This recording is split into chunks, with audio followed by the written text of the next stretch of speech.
Welcome, Thunderbird Nation, to the Spring Football Special. I'm your host, Jon Smith, and with me to break down spring ball is your head football coach, DeLane Fitzgerald. Welcome, Fitz. It's a great time of the year. Just finished up spring ball. I mean, how you feeling? I feel good. Yeah. Buddy, thank you. It's good to be back. It's awesome. Look, spring ball is a special time of the year. It's a time where you can kind of see where your guys are at, how they've improved. Let's break down a few different topics, but let's talk about the off-season workouts. Got a new strength and conditioning coach, Zach Strand. Talk to us about the weight room and what the guys are up to. Yeah, you mentioned Zach was a player for us out east and played for us a year here. Has done a great job over the last 3-4 months in the weight room with those guys. His assistant, Will Hall, has also done a great job. John, the athletic department, has afforded me an opportunity to hire a strength conditioning GA this summer. Awesome. So we're going to add a GA, and we'll go from a couple of years ago, they had no strength and conditioning coach, and we're getting ready to have 3. So pretty excited about that. But Zach and Will did a nice job this offseason with the guys. John, sitting here talking to you, our winter was really good. Our guys got bigger. Our guys got stronger. It was impressive at some of the gains that some of the young men made, their sacrifices and focus, and just how hard they worked every day when they showed up to strength and conditioning, not just the strength part, but also the running, change of direction, hip explosive stuff. Talking to you right now, and the 2 lifts that I care most about are squat and power clean. We have 27 guys power cleaning over 300 pounds. We're hoping to get that to 35 this summer. Wow. But it's impressive. It's impressive, and we're happy about it. And then we have 19 guys that are squatting over 500 pounds. We have another 6 guys that are squatting over 600 pounds, and we're excited about that. Going back to the power clean, we had 2 young men do 365 2 weeks ago, and then we had a sophomore that did 385. Gee. Yeah. That's impressive at any level, let alone the FCS football level. That's a testament to the will of the student athletes and the staff that you got pushing them. One thing I was able to privileged enough to go and watch some of those weightlifting sessions. One thing that I noticed and observed is a camaraderie, cheering for each other, getting after each other, kind of an internal leadership there. I saw several different guys. We won't point them out right now, but just the encouragement, the inspiration, guy to guy in that weight room. You think of weightlifting as kind of an individual thing. These guys were just cheering for each other, pumping each other up. I thought it was awesome. Yeah, doing a nice job. John, we have, and you don't ever want to speak too soon, we have a relatively selfless group. Yeah. That their willingness to cheer and to have a genuine caring about each other is pretty good right now. And a lot of that shows in our volunteer hours, our service hours this spring and last spring. Yeah, got a good group of guys. Fun to work with. Awesome. Another topic that I wanted to bring up, unless you got anything else on the weight room, is we had a staff change. Brad Robbins came in as the OC, had a cup of coffee, and then he was out of here. I was talking to my wife about it, and I said, it's kind of like the weather here in Cedar City. Just came in, changed. You got to be able to pivot. Let's talk about the staff change at OC, and now that Brad has left, what's in place there? A cup of coffee, maybe a half a cup. Yeah, of coffee. A sip. Yeah. I had the opportunity a month ago to promote Will Brunson to pass game coordinator and play caller, and we're happy about that. One more time, Will was a player for us back east. Will was a starter at the University of Albany, so an FCS quarterback has come up through the ranks as a player and did a nice job for us. He's worked with it on the staffs that I've coached. He's worked as an offensive line coach. He's worked as a tight ends coach. He's a quarterback by trade, so just kind of a natural transition. Really happy about what he's done the last month.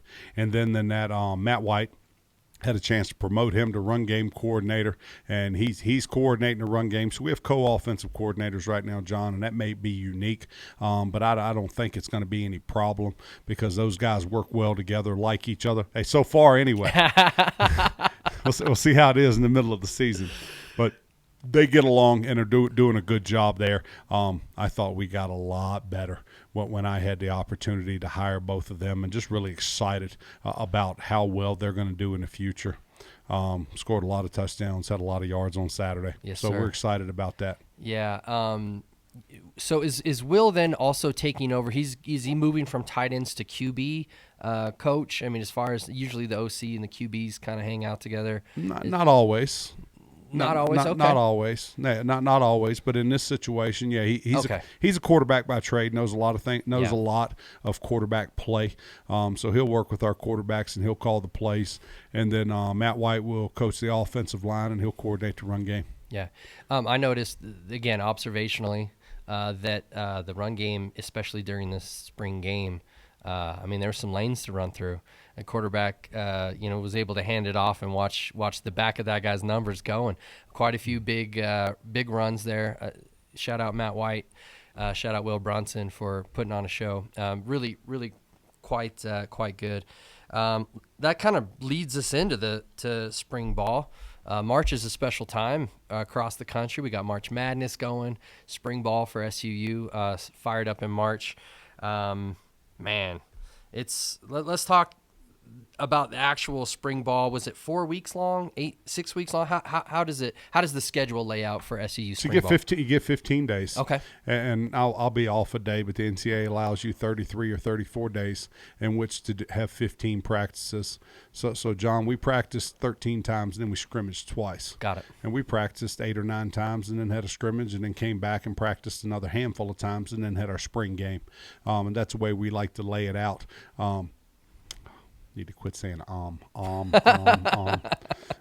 I get home, Layla will be going, "Hey coach, Yeah, just tell Layla that for every she gets $1, and we'll see how quick you stop saying For everybody out there, I got an 11-year-old that keeps me straight now. Yeah, she's awesome. She critiques her father, but we gave them a day off in between each practice.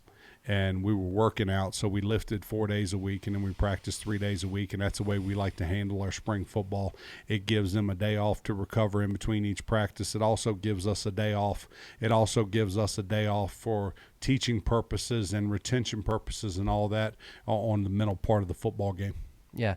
So it's preliminary and it's early, but I have a note to ask you how – compared to last year at the same time, where do you see this team improving? Where do you see this? We were a bunch of freshmen and sophomores. Now we're a bunch of sophomores and juniors. How does that play out in spring ball, and what did you see improvement-wise in the overall team? Then let's run down by position and kind of run through some improvements in each individual position. We're going. This is our third spring ball here as a coaching staff. Mm-hmm. So going into our third season, we're capable of, if we want to be, if our mind's right and our effort is right, we're capable of being better up front than we've been the last 2 years. And those guys have played a lot of football, and I smile. We now have 3 senior offensive linemen. They've been sophomores and juniors while we've been here, but we have 3 seniors, but really talented up front and have a chance to be good there. Our tight end position is much improved and has a chance to make some more improvements between now and the fall and be pretty good. Our running backs are the best they've ever been since we've been here. We've got a competition and got some guys that are fighting and competing at the quarterback position. So at quarterback, the jury's still out on that, but there are 3-4 young men that are really battling for a spot there, and I've been impressed with the competitive nature of those young men, but also of how much they've cheered for each other and each other's success also. Yeah. But I expect more out of the quarterback position, but we've got a competition there, and I expect it to get better. And then at wide receiver, we lost our top 2 wide receivers, maybe our top 3 wide receivers to graduation last year. There's some young men that are capable of stepping up and have shown flashes of stepping up this spring, but still need to go further, need to take another step. So at the wide receiver position, my expectations are a little higher than what we've achieved thus far. Got it. Flip over on the defensive side of the ball. That's $5, Coach. I'm going to fix that. I'm going to fix that. At 47 1% years, better. I'm going to improve myself and stop doing that. Defensive line. we've got a ways to go at the defensive end position, and Nisi Purcell, we haven't named anybody yet, but I think Anisi's got a chance to be pretty good going forward. And then we've got to have 1, 2, 3 other guys step up at that position. We move inside at the defensive tackle position, and we're pretty good 3, 4 deep. John, that's also our best signing group. So the 3 young men that are coming in to play D tackle. Oh, yeah. They can all play, our 3 signees, and going to play early and often if they show up here in shape with a great attitude. Linebacker position, and our linebackers, Shea does a nice job. Shea McClure does a nice job of coaching those guys. They overachieved a little bit this spring off of how well they were coached and how well they knew the defense, and then just how hard they played. Yeah. And Trent Whalen has set himself up for a very good junior season. Oh, he looks good. But he ran around and did some things. The best part about Trent's like our offensive line. He's played a ton of football as a freshman and sophomore, and now he kind of looks out there and he doesn't see anything that he's never seen before. Sure. The game slowed down for him a little bit. There you go. Yeah, at the defensive back position, John, I think we're good at corner. I think we've got a chance to be really good at corner. But we've got 3, 4 corners that are more than serviceable, going to do a good job. And then through the portal and some transfer stuff, and we've got to revamp our safety position. We've got to fix some things at safety this offseason. Flip over, we return our 2-year starter at long snapper, and he's good and going to be good again. Our punter is Elias. Elias does a nice job. He does a nice job of punting, and then he may do an even better job of holding for kicks, but we got Elias there, and he's experienced at that. And then our kicker position is going to be just fine. Yeah. So we brought in a transfer this Christmas, and he'll do a nice job. Danny King. Yeah, he'll do a nice job. Hit a 57-yarder. Oh, he had a 60-yarder. You going to let me finish? You're just going to keep cutting me off? I was so excited. I couldn't wait. Stop inviting me on here if you're going to cut me off. When's the last time you saw a 60-yard field goal? He hit a 57 at a Monday practice, and then I followed it up with a 60-yarder at a Wednesday practice. But no, bringing Danny in here shored up our special teams. Yeah. Sorry to cut you off. I was too excited. That's okay. I still like you. All right. You're all right. All right. Appreciate that. Yeah. Anybody else individually that you wanted to shout out that did a great job, both in the weight room, leadership, and then there in spring? Yeah, I'm not smart enough to get into what happens is I'll name off 10 guys that did a nice job, and then I'll forget 10 that didn't. Ed Riley's the leader on our team and does a great job in the weight room, and he may be the best center in this conference, and we're excited about Ed. Our guards did a nice job this spring. Really proud of Kyle Safarchuk and how each and every week he's a little better than he was the week before. Yeah. If we can actually get him to pull and insert on the pulls, if he'll insert and assert himself while pulling, got a chance to be an all-conference player, got a chance to do some really, really good things. Awesome. Yeah, Austin Lelusa, when he's focused and playing hard, is a good player. Colin Gardner, same thing. Colin starts a little slow. He starts spring ball a little slow, and then he finishes real well. He started the season last year slow and finished real well. We may have him start practicing on his own, like somewhere off campus. May have him start practicing in May so that he's ready to go in August.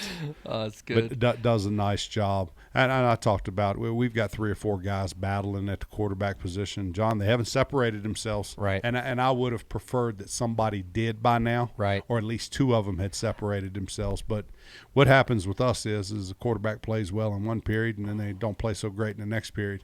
Or a quarterback has a day on a Monday and then he comes out on a Wednesday and Friday and it's not so good. We just got to get some consistency there. I just remember last year, we had Justin Miller, who was a great one of the, an all-time quarterback here, and the depth behind him, it was okay, but I think every time he got hit, everyone was holding their breath. The fact that we've got 3-4 guys at the position, they're really pushing each other, tells me that regardless of who comes out, like you said, on top, the other quarterbacks are going to be pulling for him and be ready if something were to happen. They can come in and fill in and have good depth at that position. So that's an exciting. It's almost a luxury for us to have. The last couple of years we really haven't had that depth at QB, and this year it looks like we definitely have some guys that can step up if number 1 goes down, number 2's ready. As a coach, college or pro, you want the best player on your team to be the Q. you don't complain if the second best player on your team is the backup Q. Yeah. Yeah, we're not there yet, but there.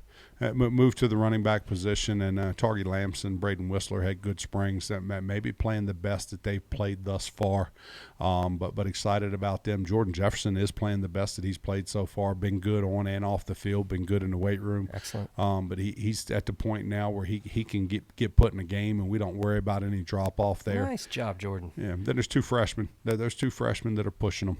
So there's two freshmen that are coming on, going to be good players, and Jackson Percoats and we're going to make me say his like Nico. Yeah, so we're going to stop with Nico. You want to try his last name, try it. Nico's good for me. Anyway, love Nico. And Nico had some big plays in the spring game. Sure did. Yeah, out at the wide receiver position, and there's a lot up for grabs there.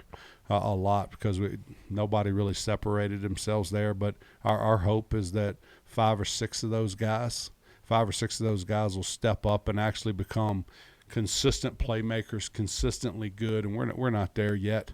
But Zach Mitchell's got to be better, and Gabe Nunez has to escape the injury bug, and sure. where he's healthy. Yeah. And then Caden Lettuce and Jaden Ashby and Crew Erickson and Chance Arbin, and who else am I leaving out?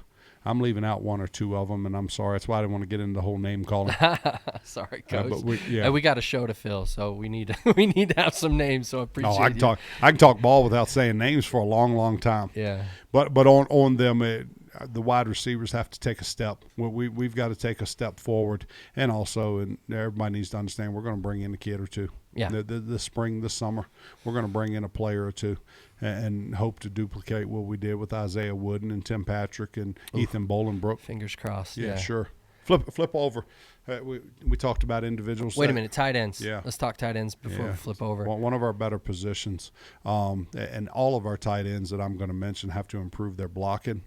But when they run full speed routes, we're all pretty good with Josh Accord, Chase Merrill, Jacob Moffitt, Nick Petrillo, and then there's a couple behind them that are pushing them for playing time. But those four, if they'll improve their blocking and be more willingful blockers and stick their face in it when they're blocking, if we'll do that, we got a chance to have the best tight end room in the conference. Much improved. Yeah. And then when the ball snapped, they got to run full speed routes. Sure. But when those young men block and run full speed routes, they're really, really good. Yeah. Merrill stood out to me this as I've been observing as a guy that really stepped up and looks the part. Josh Accord too. When they play, when those two play fast, they're hard to cover. Ooh, yeah, and they can catch it too. Yep. I mean, they're really, really nice players. Sorry, I didn't mean to. I always forget the tight end, so you did it this time. But on the other side of the ball. The other side of the ball, defensive end, Anisi Purcell. We're excited about where he is on and off the field, weight room and on the field, and he got a chance to be a good football player going forward. Just a sophomore. Henry Harper's come a long ways, and he's fun to coach. And maybe our third defensive end right now is Tate Gunnarsson, and that may be where we're at. The rest of them, I'm either sitting here disappointed in, or they're just really, really inconsistent.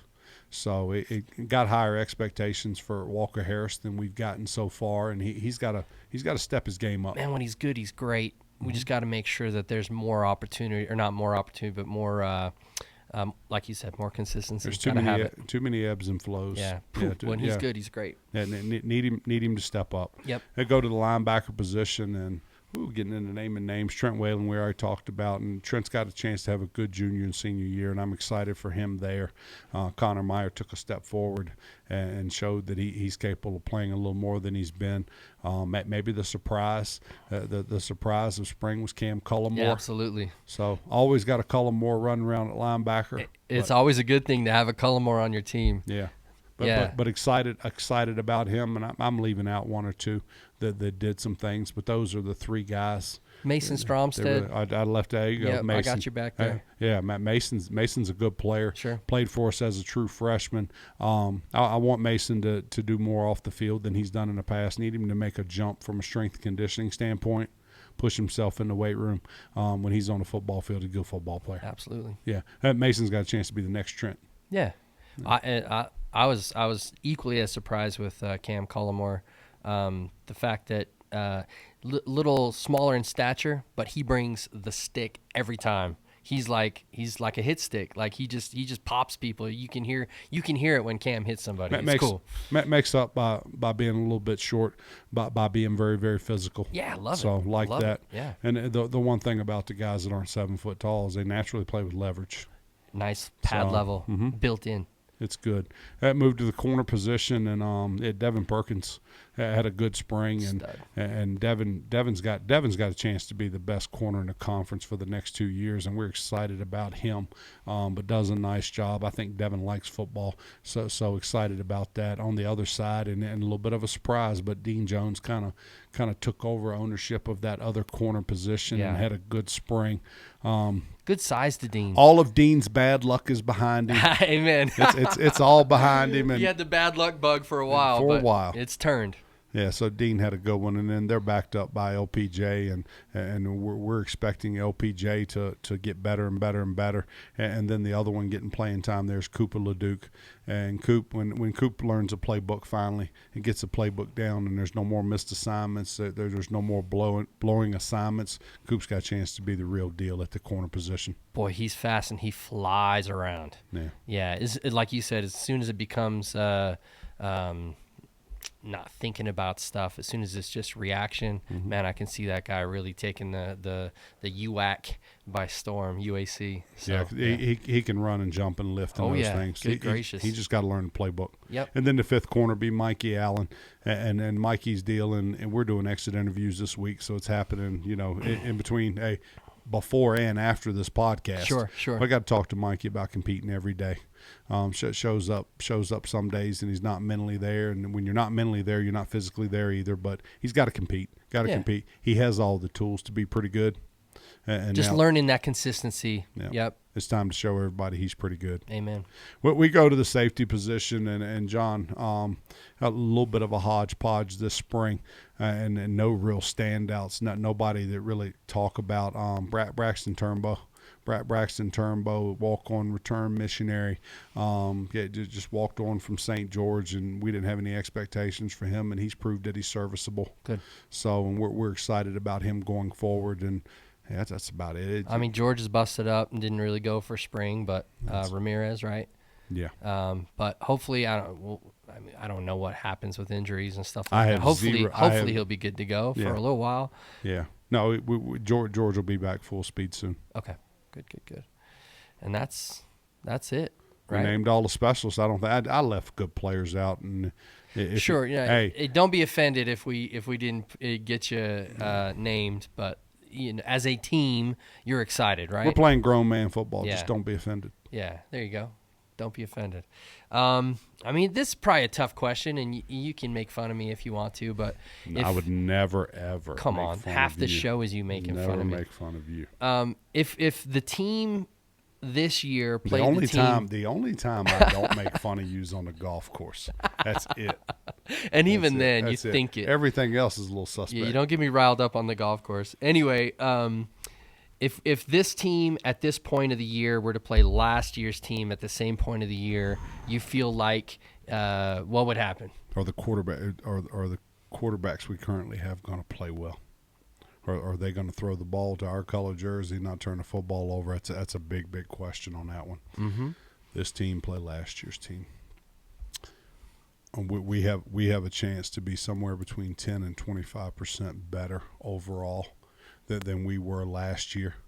Now, John, there's still football goes in phases. Sure. You have phase 1, which is the winter workouts. Phase 2 is spring ball. Phase 3 is summer, and we're into phase 3 as of today. Starting today, we're into phase 3, and then of course phase 4 is the season. So phase 3 has to be good. We had a really good summer last year. Our last 2 summers have been really good. If we have another good summer, if phase 3 is really good this summer, we've got a chance to do something this fall. Coaches never do this because you stick your foot in your mouth when you do this. But the expectation, John, from today on out is that we compete for conference titles and that we compete for postseason berths and that we protect this mountain. We're sitting up here at 6,000 feet elevation. There is an expectation by our football players that we're going undefeated at home, undefeated at home, undefeated at home. Yeah. So your expectation is high and it's realistic. The goals that you set are achievable as long as the guys buy in and have all 4 phases. Yeah. The first 2 phases, how would you grade the first 2 phases so far? I thought, now I'll go into something at the end. I thought we had one of the best winners that I've ever seen in my head coaching career. Excellent. Maybe in my coaching career, one of the best winners in the weight room as far as weight gain and then strength and power gain, hip explosion. Us gaining hip explosion, I thought we had one of the best. The first 2 weeks of spring ball were kind of blah. And then the last 3 weeks, we figured it out and we were better. The last 3 weeks started waking up a bit. Started getting our football legs under us and doing some good things, and we proved again the last 3 weeks that we can be pretty good. Yeah, John, there's 2. You're comparing this year to last year, and every season's different. Every single season's different because you don't know what's going to happen with somebody academically in the next couple of weeks. Injuries. What's going to happen with their life this summer, injuries this fall. Last year we had one of the top 3 hardest FCS schedules. I mean, we opened Pac-12, Big 12 is the way we opened the season, and it was one of the hardest schedules I had seen. Well, this year's schedule is harder than last year's schedule. So I don't think we're really comparing apples to apples. But this year, I don't know if you have schedule down to talk about or not. Yeah. But we open with Utah. Let's just talk about it right now. Talk about it right now. Yep. Okay. Yeah, we open at Utah on a Thursday night, August 27th, August 29th. Should be. It's the best day of the year. It's going to be great. Is that your birthday? It sure is. How about that? How about that? No, it's because football starts. You're going to ask the missus for Utah game. Hey, John, come on, John, you know my wife. What do you want for your birthday? She'll say, I want to go to Utah. Yeah, she'll say, honey, I know we're going to be at Utah for your birthday. That's what she already knows. Okay. So the decision is what y'all eat pregame or postgame? That's right. There you go. Yep. The Brazilian steakhouses in Salt Lake, off the charts. Sounds good. Yeah, it may be the best. Shannon, if you're listening. Maybe the best I've ever tasted. So we opened up at Utah. We opened up at Utah, picked to win the Big 12 in their first year of the Big 12. And maybe a national title. I mean, there's that kind of talk around this team. I sat and watched some film. They had 15 draft picks. Out of good. 22 starters, they got 15 Pretty NFL good. players running around. Pretty good football team. How do we get so lucky? Yeah, good for us. Play Utah on a Thursday night. Got 9 after come home from that game. We have 9 days to prepare for UTEP. So we're going to Texas El Paso playing UTEP the first Saturday in September, and then after those 2 games, those 2 guarantee games, we come off of that and we fall into our FCS schedule, and we have 10 FCS games. I could be wrong, but I'm not going to go any further than week 4. Okay. We come home and play Cal Davis, and Cal Davis maybe should be ranked in the top 25 in FCS, but we get them at home this time instead of on the road. And then the 4th game of the season, we're at Idaho State, who's coached by Cody Hawkins, the son of Dan Hawkins. That's right. Cody and his staff are doing a great job up there. I'm a fan of the bunker mentality. They're not making a whole lot of noise, and they're working hard, and they're signing good players. Sound familiar? Mm-hmm. So I kind of like what they're doing there, but we're at their place week 4. After that, John, we get into conference schedule. We got an 8-game conference schedule. I said I wasn't going past week 4, but I do know that we open up at Austin Peay. So we're on the road at our conference champions first game. It kind of sounds weird, but we kind of almost play Austin Peay twice, if you think about it.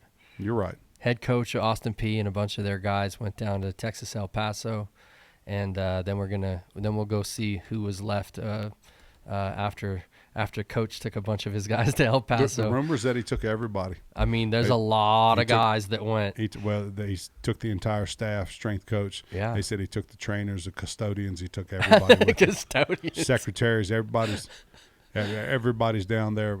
The last I looked, they had signed 6 or 7 of Austin Peay starters from last year. Yeah.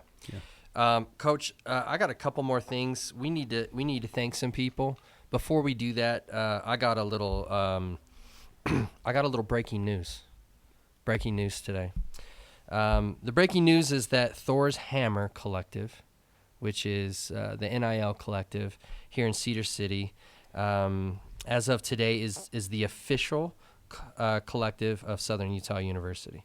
That's exciting. It's a big deal. It's something new. It's something near and dear to my heart. I'm involved with that group pretty heavily, and it's an opportunity for the fans for everybody out there in Thunderbird Nation to directly impact the teams here at Southern Utah University. Thor's Hammer is a 501c3 public charity. It was set up by members of this community to enrich the lives of student athletes and to engage the community of Cedar City by helping out the charity partners that we've collaborated with. All donations to Thor's Hammer are tax deductible. That's key.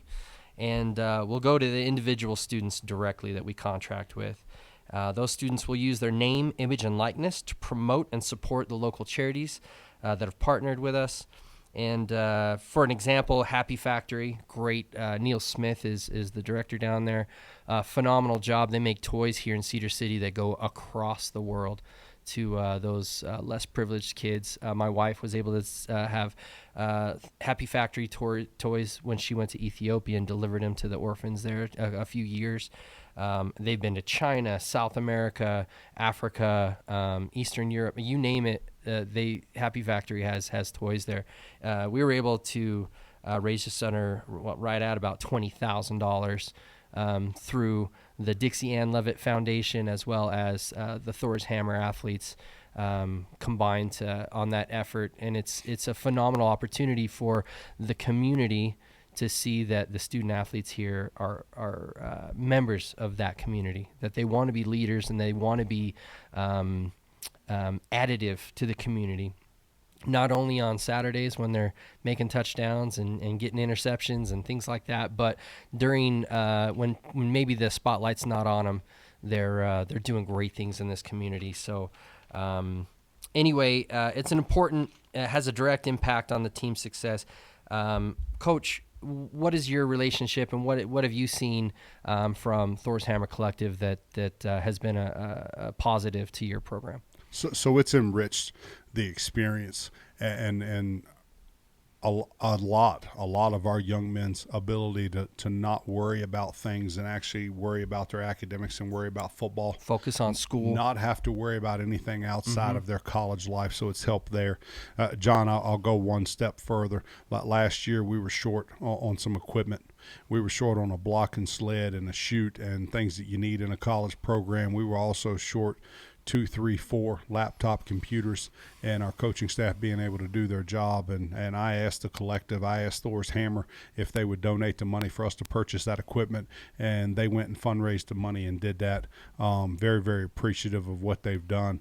I know that the collective is currently, we need a lift. We're looking for a scissor lift in order to film practices, and I know that the collective has started to take donations for that scissor lift for us to be able to film practice at a Division I level. It's my favorite part of everything that's been done around here, and not real sure what our football program would be without the collective. So very thankful. Appreciate that perspective, Coach. And the reality is the collective and the athletic administration are working hand in hand. Where there's maybe a deficit on one side, the other side can come in and help out. For example, this lift, it's going to be a $15,000, $20,000 ask. Those are things that as community members, we can come in and make those donations to help out those direct causes, which is really cool. Anyway, for more information and to donate to Thor's Hammer, you can visit thorshammer.co. That is not .com, it's .co. Again, thorshammer.co. Regan, maybe we could figure out how to put a link or something in the comments or something here. But Thunderbird Nation, come help the programs here at Southern Utah University, and be able to have that tax deductibility is nice. And we really appreciate Marie Tuitt, Doug Newth for their support and their willingness to work hand in hand with us so that we can help enrich the lives of these players. It's really a phenomenal experience. Quick shout out to the board members, Eric and Mark Levitt, Rich Wilson, Jeff Burgess, Dave Nacken, Tom Higbee, Joel Hilkert, and Brian Wood. It's a great group of community members. If you're called by one of those guys, please answer the bell and join us in spreading the good news of Thunderbird athletics. Coach, you had some thank yous to wrap the show up. Let's talk about the people that are special to Thunderbird football. You think a whole lot of them. You stole all my thunder. I got them all. No pun intended. No, you didn't get them all. Hey, I'm taking care of my group here. I want to say thank you for everything to Jeff Tukawafu. Yeah. Jeff Tukawafu and Amy, I've thanked them on here before, do a great job, and our football program is really appreciative of everything they do. Doug Newth and his administration, Marie Tuitt, you name both of them. Todd Brown doesn't get enough credit. We're both thanking Todd Brown at the same time, whether it be athletic training or rules interpretation we need. He's very good at his job. Regan Hunsaker, who's behind the camera right here that puts this show together. He's behind the scenes on a lot of stuff. A lot of things. He doesn't get enough. He doesn't get enough TV time. But all of y'all at home, when you want to complain about the website, Regan Hunsaker. Oh. There it is. You done throw the man under the bus. There it is.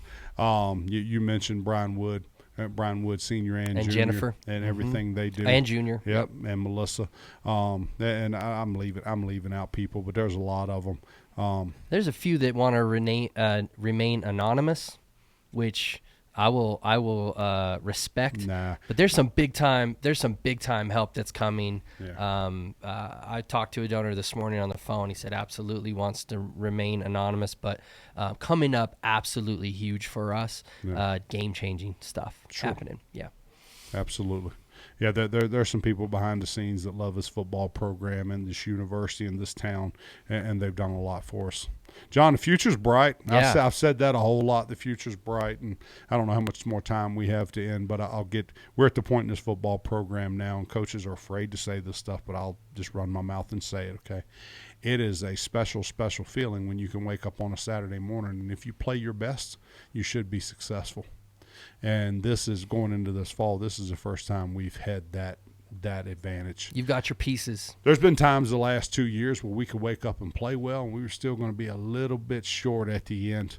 And now that most of the pieces are to the puzzle, like you said, we've got most of the pieces. And if we wake up and do what we're supposed to do, we have a chance to be as good as we want to be, both coaches and players. Yeah.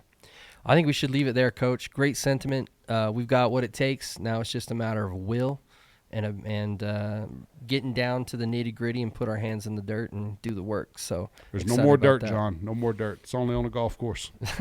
It's all turf these days. Put our hands in the turf. Yeah, no more dirt. There you go. Hey, go Thunderbirds. Go Thunderbirds. Yep. For DeLane Fitzgerald, I'm Jon Smith signing it off. Go Thunderbirds.